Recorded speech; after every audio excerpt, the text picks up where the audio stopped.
The Duke of York, 62, is no longer a working member of the firm, having been stripped of his military titles and the use of his HRH title earlier this year by the Queen. But former Royal Protection Officer Paul Page, speaking to UNILAD, described his experience at the palace carrying out security for the Duke. Mr. Page claimed on one occasion he entered Prince Andrew's bedroom and saw 72 stuffed teddy bears on the Duke of York's bed. He recalled a laminated card, with the image of the bed, complete with the lineup of teddies, which was then shown to him by a colleague during an alarm check for the royal apartments. The card would remain in a cabinet near the bed, according to Mr. Page's colleague, so that the maids could put them back exactly like it's in that picture. He then claimed, "If they don't, he shouts and screams." Mr. Page said he had served as a Royal Protection Officer between the years of 1998 and 2004, based at Buckingham Palace. Mr. Page recounted his first impression of Prince Andrew as very obnoxious and an angry individual. As the only one of the Queen's children who resided at Buckingham Palace at the time, Mr. Page described his experiences as purely with the Duke of York, gaining what he claimed to be an insight into Prince Andrew's behavior towards members of the royal household, and all those who worked to maintain it.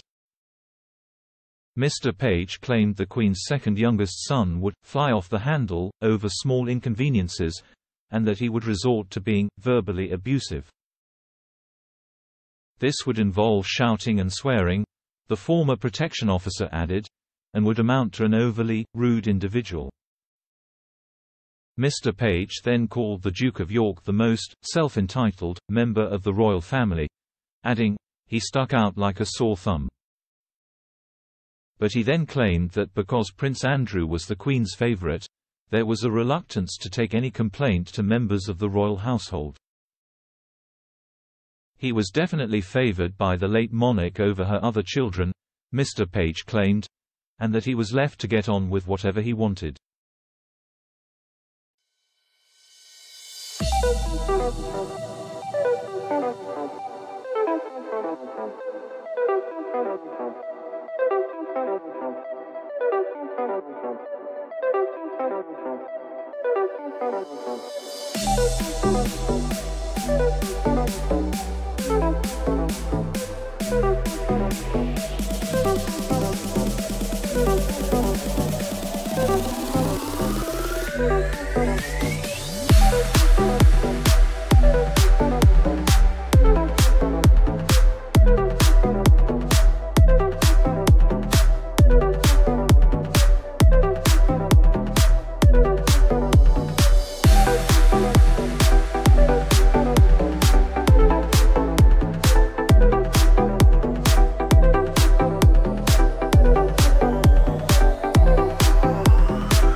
Thank you.